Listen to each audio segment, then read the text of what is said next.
apparently have leapt into the sixth generation. CCAs with no vertical stabilizers, meaning that they have the advanced software flight control capabilities of their developing sixth generation combat aircraft. Two, maybe three Chinese aircraft companies are now producing or developing a sixth generation aerial combat platform. The United States has yet to field its first sixth generation fighter. We've been flying prototypes at least since 2018, but we've not put them into production yet. And unfortunately, by the time our sixth generation fighter reaches our squadrons, Chinese sixth generation fighters could be in a very advanced development as well.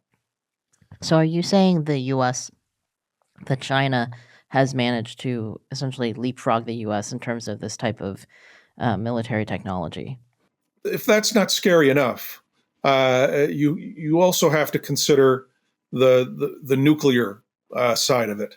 The Pentagon estimates that China will have 1,000 deployed nuclear warheads by 2030.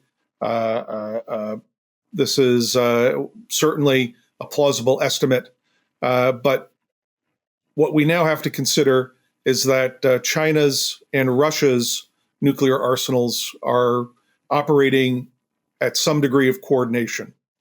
And the Russians have helped the Chinese to develop the beginning of a national missile defense capability.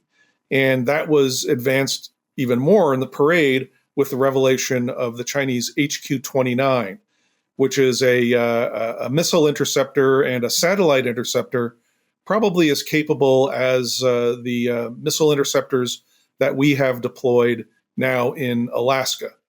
So the nuclear balance is also shifting very rapidly. And pressure is being put on the United States, not just to compete in areas of information and unmanned systems, but now we're going to have to produce thousands of new nuclear weapons in order to deter at that level as well.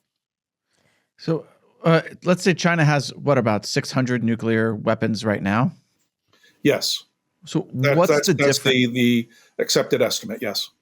Like, practically speaking, once a few nukes get launched back and forth, like, this is mass destruction, like things are over, right? So what's the difference between having 600 and having 1,000? Like, why even bother to put all that effort into this surplus?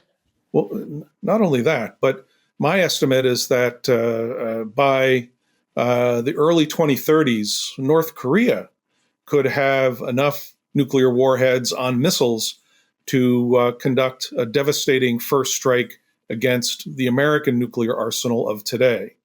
If we don't increase our arsenal, maybe even the North Koreans could take it out. So the Chinese don't have to launch anything. They can, push Kim Jong-un's button and let them fly. But look, nuclear mass is useful because of its coercive effect. It will force the President of the United States to think twice, to think thrice about intervening in a Chinese invasion of Taiwan. That is of enormous value to the Chinese Communist Party leadership. But beyond that, they are ready to walk into oblivion. They are. They have shelters. They can take their elite and stuff them underground. After 1, 2, maybe even 3 rounds of nuclear weapon exchange, they think that they will survive. They may not have much to rule once they emerge from underground, but at least the Communist Party will have survived, and it will remain in dictatorial control of China. And they'll have nuclear weapons to spare. So the post-nuclear war order is something that they plan on dominating. I mean, as crazy as that sounds, I mean, this is core communist mindset since the beginning, since Lenin. Well, that is a pretty horrifying prospect to look for the future. How do you think the U.S. should respond to this and its allies?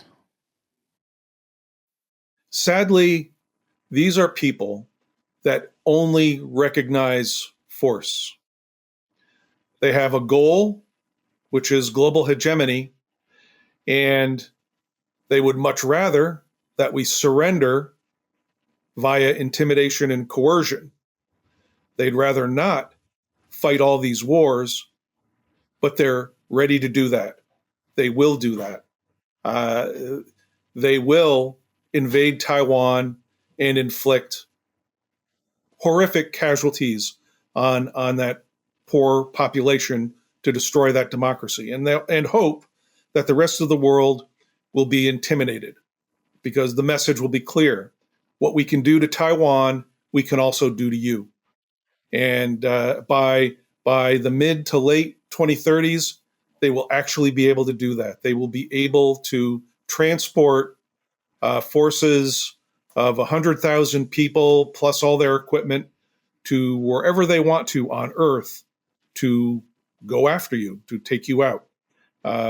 Essentially, within a decade and a half, the oceans that have saved the United States from repeated world war destruction will no longer protect us. Why is that? Because they'll have the ability to come and get us. I mean, right now they're working on increasing their fleet of pure car and truck carrying ships. I mean, if you go to Baltimore Harbor, you see these floating in and out all the time. Just these huge sort of rectangular ships that are stuffed with thousands of automobiles. In China, all of these ships are built to also transport military payloads. And they are now planning a fleet of 80 of these ships. That's about enough to move 100,000 troops and most of their cargo to where as far as these ships can travel. So, at a minimum, they'll be able to conduct a D-Day size invasion of Taiwan. That was just one clip from our hour-long podcast. I invite you to watch the whole thing at our community platform, ChinaUncensored.tv. We rely on your support to keep making this podcast, so join us and you'll get all the full-length podcasts, audio downloads, exclusive live streams, and lots more stuff. So go to ChinaUncensored.tv and subscribe. I'll see you there.